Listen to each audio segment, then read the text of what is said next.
রাজ্যের স্কুলগুলিতে pass fail চালু, নতুন শিক্ষার অধিকার আইন।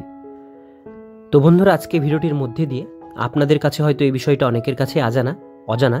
তো আজকে ভিডিওটির মধ্যে দিয়ে আপনাদের এই ডিটেলস বিষয়গুলো জানানোর চেষ্টা করব। ভিডিওটি যদি ভালো লেগে থাকে অবশ্যই চ্যানেলটিকে সাবস্ক্রাইব করবেন, পাশের বেল আইকনটিকে বাজিয়ে রাখবেন এরকমই নতুন নতুন গুরুত্বপূর্ণ আপডেটগুলো সবার প্রথমে দেখবার জন্য। তো চলুন ভিডিওটিকে শুরু করা যাক। 5 বছর বাদে ফের বদলাতে চলেছে ভারতীয় শিক্ষার অধিকার আইন।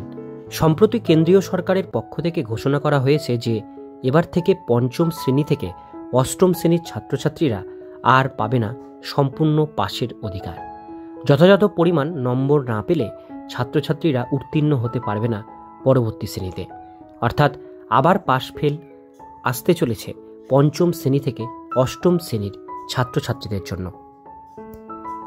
মাত্র 5 বছর আগেই অর্থাৎ 2019 সালে সরকারের পক্ষ থেকে ঘোষণা করে রাজ্যের বিদ্যালয়ের 5ম থেকে 8ম শ্রেণীর পাশ ফেল তুলে দেওয়া হয়।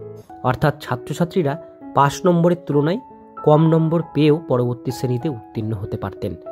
ছাত্রছাত্রীরা যাতে 5ম শ্রেণী থেকে 8ম শ্রেণীর বুনিয়াদী শিক্ষা যাতে লাভ করতে পারেন তার জন্যই মূলত এই সিদ্ধান্ত নেওয়া হয়েছিল কেন্দ্রীয় সরকারের পক্ষ থেকে। তবে এবারে আবারও এই নিয়মের বদল হতে চলেছে।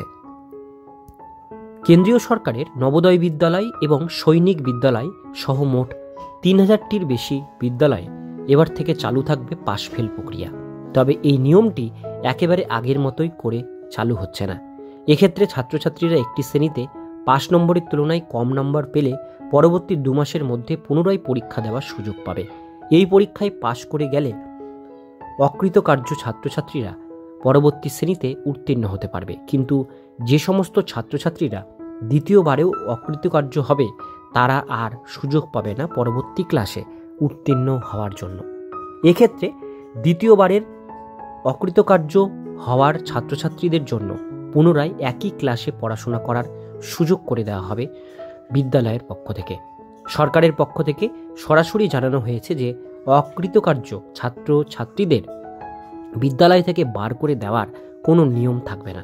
এক্ষেত্রে ছাত্রছাত্রীর পরীক্ষায় উত্তীর্ণ না হওয়ার কারণটি ভালোভাবে খতিয়ে দেখতে হবে বিদ্যালয়ের শিক্ষক শিক্ষিকাকে এবং এই সমস্ত ছাত্রছাত্রীদের যাতে বিশেষভাবে সহায়তা করতে হবে শ্রেণীর শিক্ষক শিক্ষিকাদের। ছাত্রছাত্রীদের বিদ্যালয় সম্পর্কিত সমস্ত নিয়মাবলী তৈরি করা হয়ে থাকে রাজ্যের পক্ষ থেকে। কেন্দ্রীয় সরকারের এই নিয়মকে দেশের বেশ কিছু রাজ্যের পক্ষ থেকে স্বীকৃতি দেওয়া হয়নি। তবে পশ্চিমবঙ্গ রাজ্যসহ আরও বেশ কিছু রাজ্য রয়েছে যারা কেন্দ্রীয় সরকারের শিক্ষানীতি মেনেই এতকাল চলে এসেছে। তবে পশ্চিমবঙ্গ রাজ্য এ বিষয়ে বিশেষজ্ঞদের মত নেওয়া হলেও এখনও পর্যন্ত এ বিষয়ে কোনো চূড়ান্ত সিদ্ধান্ত গ্রহণ করা হয়নি রাজ্য সরকারের পক্ষ থেকে। তো বন্ধুরা, আশা করি সমস্ত ডিটেলস বিষয়গুলো আপনারা বুঝতে পারলেন। ভিডিওটি যদি ভালো লেগে থাকে অবশ্যই আপনারা কমেন্ট করে জানাবেন, ভালো লাগলে লাইক করবেন, চ্যানেলে প্রথমবার হলে সাবস্ক্রাইব করে পাশের বেল আইকনটিকে বাজিয়ে রাখবেন।